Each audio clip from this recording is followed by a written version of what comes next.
Worst part wasn't being left out of the graduation photos. The worst part was realizing that my brother had planned it that way from the beginning, and everyone in my family had let him.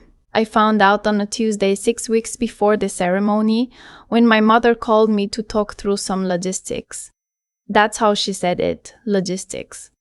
Like we were scheduling a dentist appointment, not discussing whether I would be present at the most important day of my brother's life. I was sitting at my kitchen table in Columbus eating leftover soup, and I remember thinking the call was about hotel rooms or carpool arrangements. I had no idea. "Your brother is worried," she said, "about how things will look." I asked her what she meant. She paused for too long. "He's gone that having you there, with everything going on with your health, might draw attention away from him. He said it's his day and he wants it to go smoothly." I set my spoon down. I didn't say anything yet because I was still trying to understand. I have lupus. I was diagnosed at 23, 2 years before that phone call. Some days I walk fine, some days I use a cane. Some days I don't leave my apartment at all. My brother, I'll call him my brother because that's what he is, or what I thought he was. He'd watch me get my diagnosis.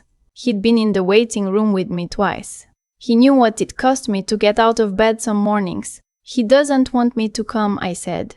It wasn't a question. He didn't say that exactly. "Mom." Another pause. "He said he'd feel better if you watched the live stream. He's setting it up so family who can travel can still be part of it. I live 40 minutes from the venue." I had already bought a dress. I said okay. I told her I understood. I hung up and sat at table for a long time, watching the soup go cold, thinking about how my brother once held my hand in the ER at 2 in the morning when my joints had swollen so badly I couldn't make a fist. I thought about how he'd cried that night sitting in a plastic chair and said he was sorry I had to go through it. I thought about how I believed him. I didn't call anyone that day. I didn't tell my best friend Renata or my therapist. I just sat with it the way you sit with something that is too heavy to carry and too painful to put down. My brother's name is Garrett. He is 26 years old and graduating with a degree in civil engineering from Ohio State. He is tall and loud and easy to like at parties. Growing up, we were close in the way siblings are close when one of them is sick and the other one is healthy. Which is to say, there was always an imbalance, always a weight I carried that he didn't, but we didn't talk about it, we just moved around it. I went to his soccer games and cheered from the bleachers. He came to my doctor's appointments when our parents couldn't make it. We had a shorthand, a shared language of inside jokes and old movie quotes. I thought we were okay. The dress I bought was dark green, knee-length, sleeveless with small buttons down the front. I found it at a boutique near my office and paid more for it than I should have, but I thought I'd wear it again. I thought I'd have other occasions. After my mother's call, I hung it back in my closet. I didn't return it right away. I kept thinking maybe something would change. Maybe Garrett would call and say he'd made a mistake, that he wanted me there, that he didn't know why he'd said what he said. Maybe my mother would push back. Maybe my father would say something. Nobody called. 3 weeks passed. My aunt, my dad's sister, a woman named Rochelle who lives in Dayton and has known me since I was born, texted me to ask what I was wearing to the ceremony. I didn't know how to answer her. I wrote back, still figuring it out, and set my phone face down on my desk. The next day, I called my mother again. I told her I'd been thinking, and I wanted to understand better. Not to fight, I said, just to understand. She sighed before I even finished my sentence. "Honey, you know how Garrett gets when he's stressed." "I know," I said. "But he's not stressed about the ceremony. He's stressed about me being at the ceremony. He just wants everything to go well." "What does he think is going to happen? Does he think I'm going to collapse in the aisle?" She didn't answer that directly. She said something about how Garrett had worked so hard, how this was a milestone, how we needed to be supportive of what he needed. I listened. I said okay again. I have been saying okay my whole life. What I didn't say, that I had spent 5 years managing this illness without complaining to him once. That I had sat through his last 3 birthdays, in pain I didn't mention. That I had driven to his apartment when he had a bad breakup, and sat on his floor eating pizza and watching action movies until midnight, even though the next morning I could barely move. That I had been his sister in every way I knew how, and none of it apparently had been enough to earn a seat at his graduation. What I said instead, tell Garrett I hope it's a beautiful day. I watched the live stream from my couch. My mother had sent me the link in a text message with a heart emoji. I remember staring at that heart for a long time before I clicked it. The stream was grainy and the audio kept cutting out. I could see the back of my mother's head in the 3rd row. My father was next to her, and I could see he was filming on his phone, which meant I would later see his shaky video of the ceremony posted to Facebook with a caption about how proud they were. Garrett's girlfriend, a woman I'd met twice named Portia, sat on my mother's other side. There was an empty seat next to my father. I don't know if it was for anyone or if it was just an empty seat, but I kept looking at it. When Garrett walked across the stage, my family stood up. I could see them from behind, my parents, my Aunt Rochelle, 2 cousins, Portia. They were clapping and cheering. My mother put her hand over her mouth. I sat on my couch with my knees pulled to my chest, and I watched my brother graduate from college without me. The reception was at a restaurant in the short north, one of those newer places with exposed brick and Edison bulbs and small plates that cost $12 each. I knew about it because my mother had called me weeks earlier, before the conversation about logistics, to ask if I tried it. She'd been excited about the menu. That night, after the live stream ended, I got a text from my cousin Delia. She'd had a few drinks, I think, because the message was long and a little rambling, but the core of it was clear. She'd asked about me at the reception, asked where I was, and my brother had told her I hadn't been feeling well and couldn't make the trip. I live 40 minutes away. I had never said I wasn't feeling well. I read that text 3 times. Then I put my phone on the charger and went to bed. I lay in the dark for a long time, not sleeping, thinking about what it means to be erased. Not loudly, not dramatically, just quietly, carefully, with a story that makes it disappear without anyone having to explain anything. I wasn't there because I wasn't feeling well. That's all anyone needed to know. Here's what I decided lying there in the dark. I was not going to confront him. I was not going to call and cry and demand an apology that he would only half give and that I would spend the next month overanalyzing. I was not going to send my mother a long email. I was not going to make a scene. I was going to send a box. It took me 2 weeks to put it together. I wasn't rushed. I wanted to be precise. The first thing I put in the box was the photo. It was taken when Garrett was 15 and I was 20. At our grandparents' house in Indiana over Christmas.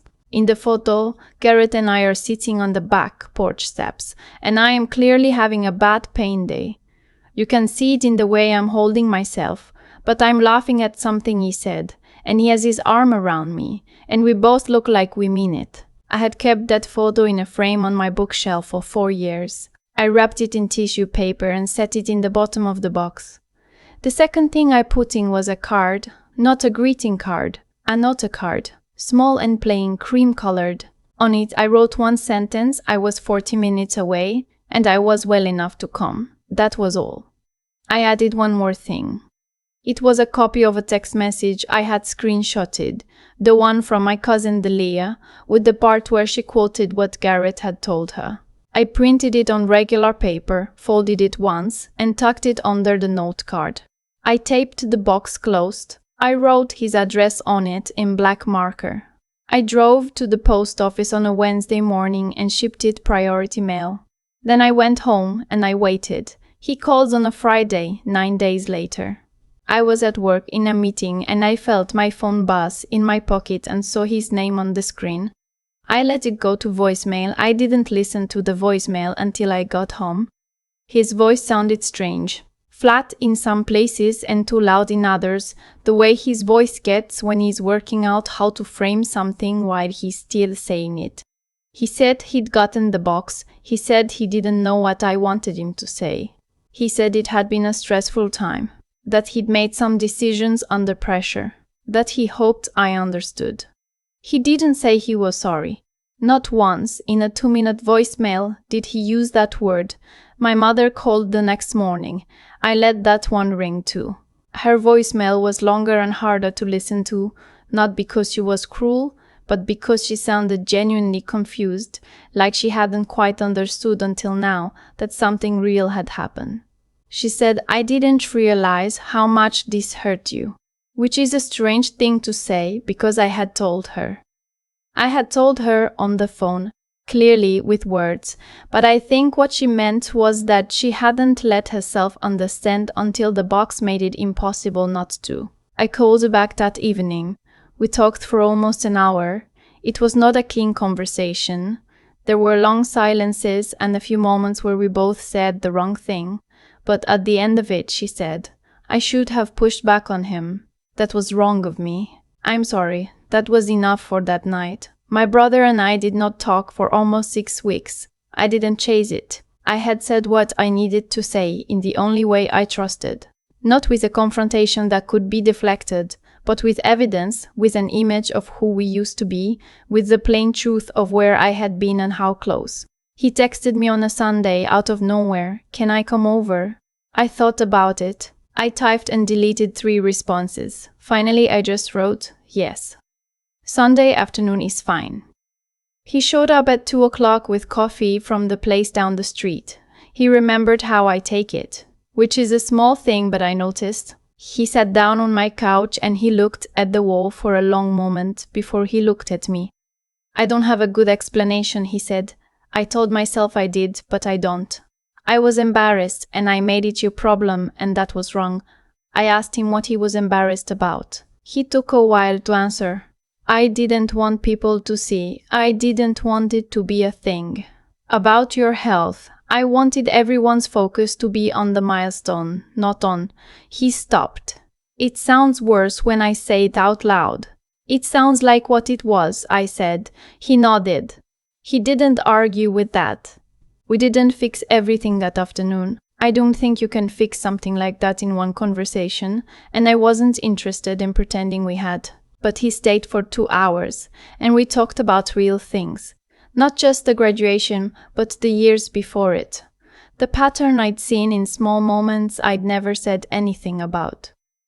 The family dinners where my dietary restrictions got forgotten. The road trip they'd planned that didn't account for my rest schedule. The way conversations about my health always got redirected, quickly, to something more comfortable. He listened. He didn't interrupt. When I was finished, he said, "I didn't think I was doing that, but I can see that I was. That's not an apology that fixes everything. I know that. I'm not 22 years old anymore. And I don't need a grand gesture and the promise that everything will be different. What I needed was to be seen, to have it acknowledged. Not explained away, not reframed as a misunderstanding, but acknowledged." He did that, at least. The dark green dress is still in my closet. I took it out a few weeks ago and tried it on in front of my bathroom mirror.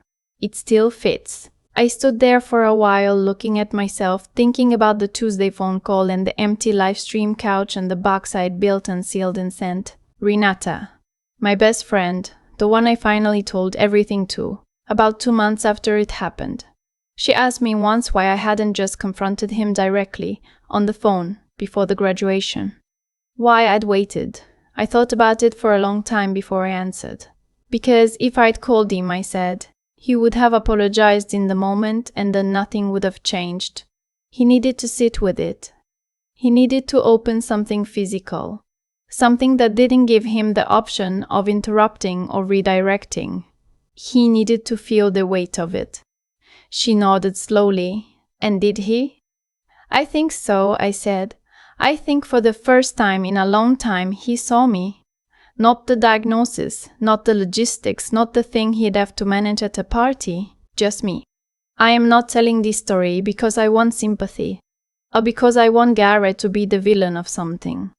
He is my brother, and I love him, and it is complicated in the way that family is always complicated. I'm telling it because I spent 25 years believing that the way to survive in my family was to be easy, to not ask for too much, to be grateful for whatever inclusion was offered. I'm telling it because the graduation was the first time I stopped accepting that. I was 40 minutes away. I was well enough to come. I deserved to be in the room. I know that now in a way I didn't know it before. And I don't think I'll forget it again. I've thought a lot about what I would have done differently. Not in a regretful way, more like the way you replay a route after a long drive, checking where you could have made a turn sooner. And honestly, I don't think I would change much. Maybe I would have spoken up earlier, at one of those smaller moments, the road trip that didn't account for my rest schedule, the dinners where my needs got quietly forgotten. Maybe if I had said something then, the graduation never would have become what it became. But I also know that I wasn't ready then. There's a version of being ready that has nothing to do with courage and everything to do with how much you've finally decided you're worth.